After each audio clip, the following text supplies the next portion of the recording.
What's going on? This is Ryan with Automatic Comics, and up next, we've got pretty awesome unboxing here. Around $6,500 in books, including I'll call it a special variant book that I'm going to do an undervalued keys video about. So stay tuned for this awesome unboxing, and I'll be making another video soon about one of these books.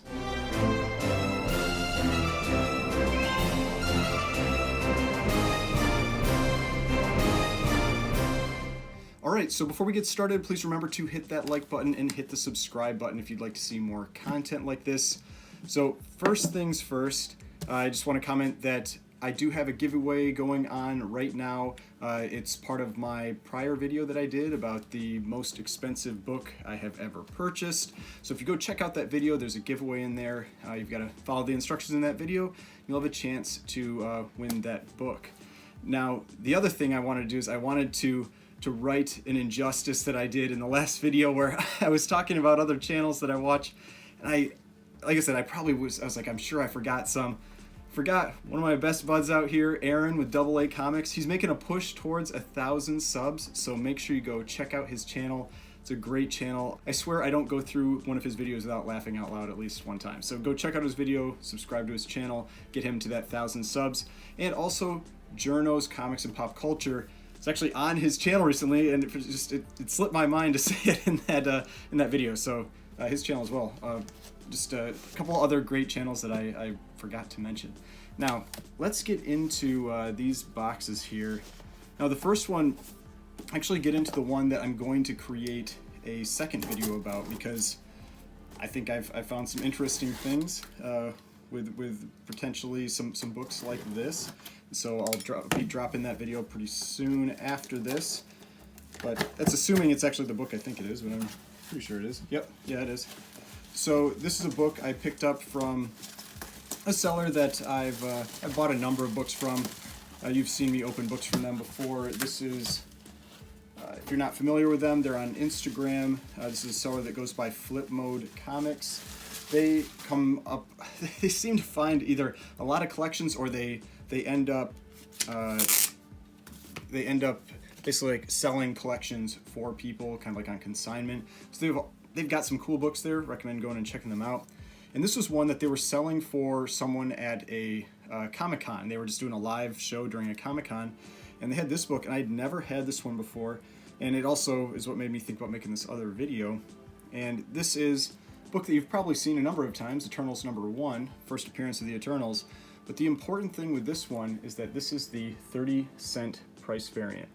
And so normally this was a 25-cent book, but in 1966 they had a transition from the 25-cent to the 30-cent, and they would test it out in different markets before they actually fully officially went to 35 cents, or fully officially went to 30 cents. Now, Eternals 2 also has a 25 and 30 cent variant, but this is definitely the one that's a little more rare. And so I'm going to make another video where I'm talking about price variants, specifically these types of price variants. So make sure to check that out, because I think I found something that's pretty interesting with that. Also just something that you should really keep an eye out for. So this is it's a nice mid-grade copy, like a 665, something like that. But yeah, I mean, it's cool. I've never had that price variant before, and I thought that was awesome. Because yeah, I mean, the book's values have gone down a lot since the movie. It wasn't well received, all of that, but there's still a lot more value in those books than there was before, and I'm sure we're going to see them again, so not bad books to have. So this is the first one. Now, the next package here, there's some awesome books in here too. This is also from Flip Mode. Now, they had a collection that they were selling on consignment for someone that they had called the Postman Collection, because he was a postal worker, and he had just a huge collection, incredible collection, and they have been selling it since like October. They just finished it last weekend, and I bought a number of books from that last weekend. But they're always having collections, so they're always, they just posted a video today about a new collection that they bought. It doesn't have all the old stuff like this one did. The Postman Collection ranged from kind of like Golden Age all the way up to even in the modern, but this one sounds like it's more of an 80s and newer collection. But this is from that. These are some books from that quote, Postman Collection. Actually, if you saw the video where I unboxed the Marvel Mystery Comics number 52, it's that really cool like Human Torch messing up the Nazis who are trying to like smush that lady and the guy. So that was from that collection. But this was a number of books that were also from that collection of books that I picked up a few weeks ago, and just hadn't had a chance to open them yet. So let's see here. All right, so first thing we've got some Spider-Man in here. I love buying, if you have, I mean, you can tell from other videos I've done, I love buying Silver Age early Amazing Spider-Man. I mean, one thing, I loved Spider-Man as a kid. Those were a lot of the books that I collected, not Silver Age. I couldn't afford the Silver Age stuff. I had Bronze and earlier, or sorry, Bronze and more and newer. But now that I can get the Silver Age books, I like to buy those. They're also, as somebody who sells books, there's a lot of demand for Silver Age Spider-Man, so good books to pick up. First one is Amazing Spider-Man number 8. And this one was said to be in about a 354, somewhere in that range. And this is the first appearance of the Living Brain, a character that is very widely used. Also a Human Torch crossover. But this is one of the lesser valuable books from that first 10 issues, but still a cool yellow cover. And early Spider-Man, Silver Age Spider-Man, never bad books to pick up. So grabbed that one. Then also have this one here. I'm sorry, there's some tape with my Instagram handle on here. When I buy it, they mark the book. And so the next one here was Amazing Spider-Man number 18, which is the first appearance of Ned Leeds, who does eventually become one of the iterations of the Hobgoblin. Spoiler alert. So this book has been heating up a little bit. You know, there's been speculation around the Hobgoblin. So I've never owned a copy of this one. So I've never owned a copy of 8 before, never owned a copy of 18. So it's always cool to me when I get, the first time I get one of these books, any kind of like older Spider-Man or just kind of key type issue, first time I have it. I always like to it's cool if I get them raw too, like this, and I can flip through them, because I always check the books. Say that no matter what, I always check the books, always do page counts, always look for things like color touch, all of that. But yeah. Amazing Spider-Man number 18. This one I think was like a 3 to 3.5. Again, just decent presenting copy of this book. So again, never bad books to have.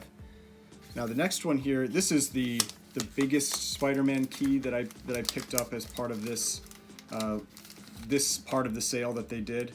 I think this collection, I don't know if it had an AF-15, but it did have a Spider-Man 1 that they did end up selling, I think, at one of the cons or something like that. But this one is, again, it's a little lower grade. I think they said like a 225, and that seems about right, pretty reasonable for it. And this is a book that has really heated up over the last couple of years because of the Spider-Man movie, and that is Amazing Spider-Man number 9. And so you can see in the light there, it's got some pretty big, creases, that kind of thing on it. But still, the colors are really nice. I've always thought this cover was really funny because he's got like a bag with money on it, just to make sure he's stealing money. But yeah, a nice colors copy. You've got the creases and stuff, but still, from a little bit of a distance, it's a really solid looking book. That's the type of stuff I like to look for. It's not a cheap book anymore. It used to be a lot cheaper than it is now because of Jamie Foxx and his appearance and everything in the last Spider-Man movie. But yeah, Amazing Spider-Man number 9. Now the next book, this is a book from a run that I haven't necessarily been trying to put together, but I'm always on the lookout for books from this run because there's so many cool covers from this. It's one of my kind of like favorite cover artists that I've talked about in a number of videos. And I've actually got a couple other books from that run that I've purchased, just kind of show them to give you an idea of what types of books are there, because this is the type of stuff I like to see in videos, because it always has gotten me more interested in other types of books I maybe didn't know exist, because they are rare and you don't see them very often. And that is Suspense Comics number 5. Now this is a low grade book. It's like a 1-1-5 because it has a completely split spine. It's got missing a little piece on the corner up here. The colors are nice. It's an L.B. Cole cover. He did all of the covers from issues 4 through 12. I believe that's the last issue in the run, 4 through 12. But this run actually has, oh man, probably the most expensive non-superhero book. If it has a really high-grade copy that sells, but the most expensive per point non-superhero book in the Golden Age. I would have to think about it if there's something else maybe that would top it, but Suspense Comics number 3, I'll throw a picture of it up there. That one, it has interior L.B. Cole art, but it is an Alex Schomburg cover, and it's just, I mean, one sold on Comic Link tonight while I was filming this, and it was a 6.5 that sold for $280,000. Actually waited to start filming until it finished just so I could see what it finished at, but $280,000, monster record for that book. And so some of the other covers from this run that are pretty in demand or popular, this is where people often ask, you know, what are like my keeper type books, and a few of these are. This is one of them. This is Suspense Comics number 4. This one also has a split spine, so it's kind of around a 1-5 area. But this one actually has very similar cover content to Suspense Comics 3. It's just not nearly as awesome of a cover. So this is Suspense Comics number 4. I really like it. It has this cool date stamp, that light date stamp, March 31st, 1944, up at the top. And I talked about this book in one of my videos about detached centerfolds, because this one has a detached centerfold. But Suspense Comics number 4. And then this one is one of the more popular books from this run. So if issue 3 is like the biggest book to get from the run, issue 4 would probably be up there. It's just so rare. You don't ever see it come up for sale. I think in the last 3 years, I've seen it sell twice, including the one that I bought. So but this one, Suspense Comics number 8, this has this real creepy, you know, spider skull guy with these, you know, woman and this dude trapped in his web with, I think this is Mr. Nobody is his name, the character, creepy character in the back. But a 4.0, I think it was a 4.0, just sold on Heritage this weekend for, it's like $3,960, something like that. And so this is a very expensive book in any grade. Then you've got Suspense Comics number 9, which this one isn't as pricey. This one, you can actually find this one on eBay pretty regularly. It tends to come up for sale a little more often. For whatever reason, issues 3, 4, 8, 11, they don't come up for sale often, but this one, issue 9, does. But I love this cover. It's just such an awesome cover. I'm a big anime fan, and it reminds me of like the Sharingan with Naruto, you know, something like like you see in that anime. And so this was a book that I talked about this when I picked this up. I was telling my older brother maybe a year ago, I was like, oh, I'm looking for these Suspense Comics books. He's like, oh, by the way, I have a number 9 if if you're interested. So he gave me a great deal. I ended up buying this from my brother, because I've talked about it a couple times. He is also a buyer and seller of comics. And then the last one that I have from this run, and this is, even though 4, because of the rarity, is one of my favorites, this is my favorite cover from this run, and one of my favorite Golden Age covers, period. And that's Suspense Comics number 11. And so this is this just awesome L.B. Cole devil cover, you know, just him pouring the money on people. This one, when I talk about the 1.8, it's like, it's a really nice presenting front cover, but the back cover is missing, you know, a piece up at the top, piece down here. It's got, someone drew this guy smoking, you know, and this whatever this little face is on the back there. Those are not part of the original art. But the thing that really matters, especially when you're presenting the book, is the front cover. And there was a huge sale for this book. I'm blanking on what it was, a 2.5. It was a 2.5 that sold for, I think, $3,240. It was something around there, or 3,120, something like that, this last weekend. And so this is a book that it sells for more per point than that number 8 is. Just such an in-demand book. Awesome book. But Those are Suspense comics, so if you haven't seen those before, if you want to try to keep an eye out for them, it is an awesome run of books. Now, the last books in here that I picked up from them, it's actually, I just bought it because you don't see these very often. You see some of them, but not the early books from this run. And there are a few really early ones in here. They're all pretty low grade from what I was told, and that's fine. I mean, in some books, it's just, do you even see them? Do they exist? Now, they sell for a ton when they are in higher grade because they're so uncommon in high grade. It's one of those things where you because of rarity in grade, they sell for a really big premium. But this was I felt like a great deal. It was 6 books for like $250 or something. And so what these are earlier pre-hero Brave and the Bolds. So these are DC books, and so you've got Brave and the Bold number, I want to keep the grades on the back there, Brave and the Bold number 24. So just kind of a cool octopus type cover with Vikings. Then you've got Brave and the Bold number 23, which a lot of these all basically had kind of these like Viking or knight type themes.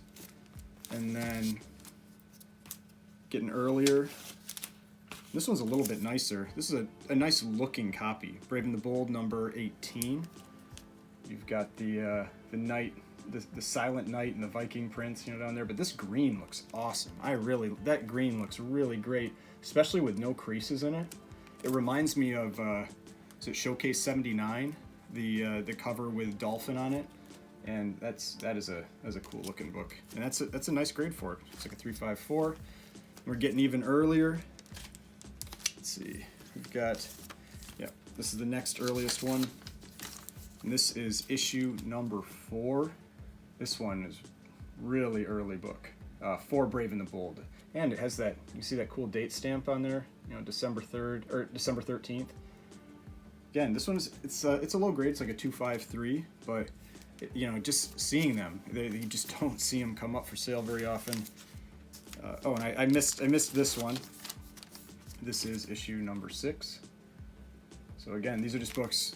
Said you go try to find the really early issues, like the single-digit issues, and it is tough. And then the earliest one that was in here was Brave and the Bold number 3. And again, we've got the Silent Knight on there, and but yeah, I thought that for $250 for, what was it, 6 books, on an average of like $40 a book for these just really early books, I just thought that was a great price, and I decided to pick those up. Now, last one here. Again, there's some cool books in this one. Now, this is from, you can see I talk about the same sellers a lot. This is from a seller I buy from pretty regularly. This is from Superworld Comics. They have, and so that's why people will sometimes ask me, like, where can I find those books? Where can I get, things like, just where can I find these sellers? And so I try to mention them when I can. And so this is Superworld Comics. They have a website. They're on Instagram. Instagram, they do these live sales every Tuesday at like, 6 p.m., something like that, Eastern. And so they tend to give the best deals on those live sales. They knock the prices down quite a bit on those. So I say that's the time to watch. And one thing I really like about them is that they have the type of books I like. Not everybody has this like golden age, early silver age, these more rare books. And so once you find those sellers that do, you tend to stick with them. Now this one on the top, I'm gonna save that one for the end, because that book, I was shocked to see this book pop up on this sale. That's an awesome one. So I'll save that one to the end.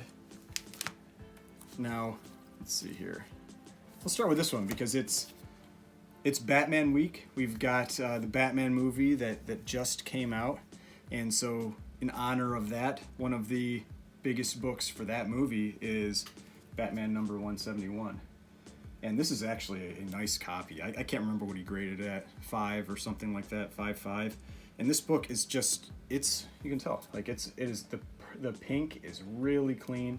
It's got some spine damage, and it's got this crease down in the corner there, but it is tough to find clean copies of this book, just where there's no big creases in the pink or anything. And so first Silver Age appearance of the Riddler, you know, just obviously the big Batman villain in this latest movie. And so I'm sure the prices in this book are going to drop after the movie comes out, but still, it felt like a good price to me. Decided to pick it up.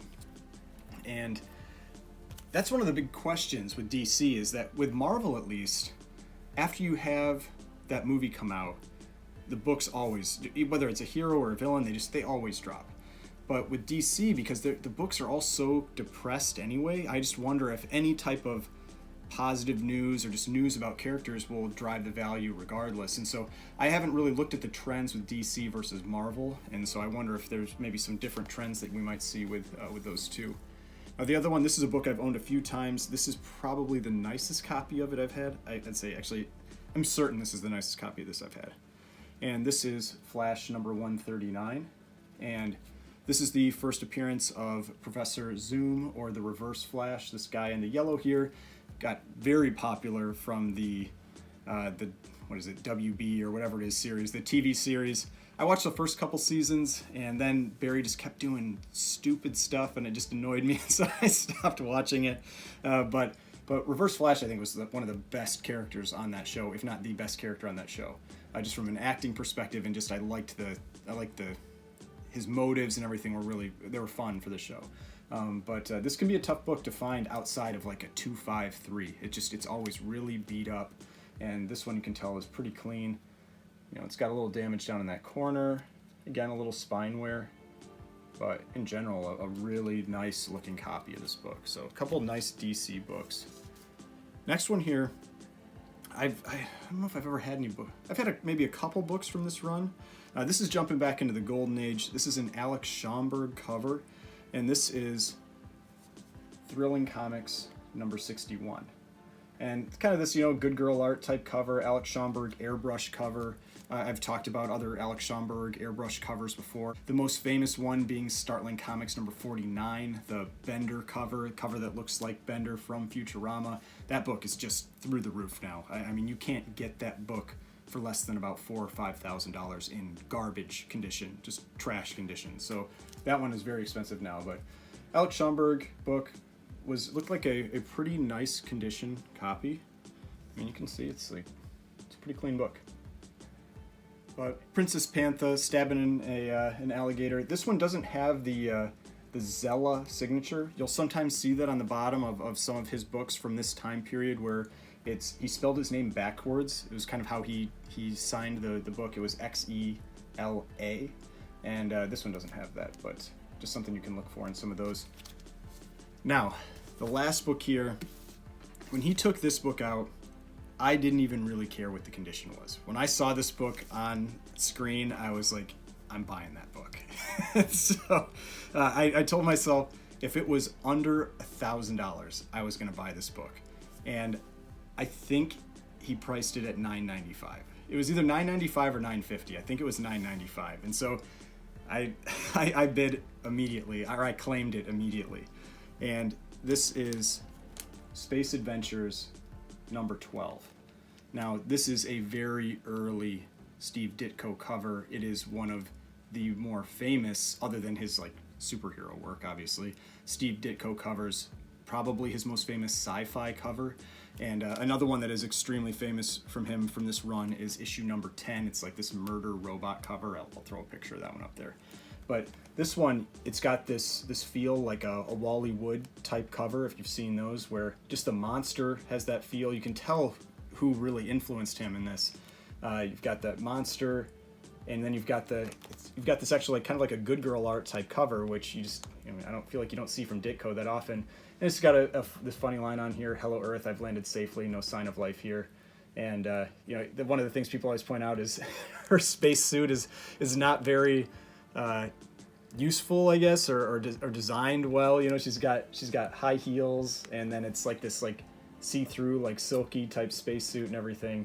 But But yeah, just this is one of the most desirable Ditko covers that's out there, and so when I saw this one pop up for sale, I had to take my chance and get it. So, you know, it's not like a high grade copy or anything. You've got chipping along the edges and all that kind of stuff, but it's the fact that it exists, and you're just real happy to be able to pick up this book. So yeah, so those were all the books that I picked up in this. Hope you saw some books maybe you haven't seen before, you know, kind of like this one, or some of those suspense comics, thrilling comics. Remember, I'll be coming out with another video soon that's going to be going over those price variants, and so I found something that I felt is pretty interesting with one of the price variants from that time period. So I recommend checking that video out. If you enjoyed this video, please hit that like button, hit the subscribe button if you'd like to see more content like this. I've got more videos over here if you'd like to watch some of my other videos, and the subscription button right here if you'd like to subscribe to the channel. I'd really appreciate it, and I will see you in the next video.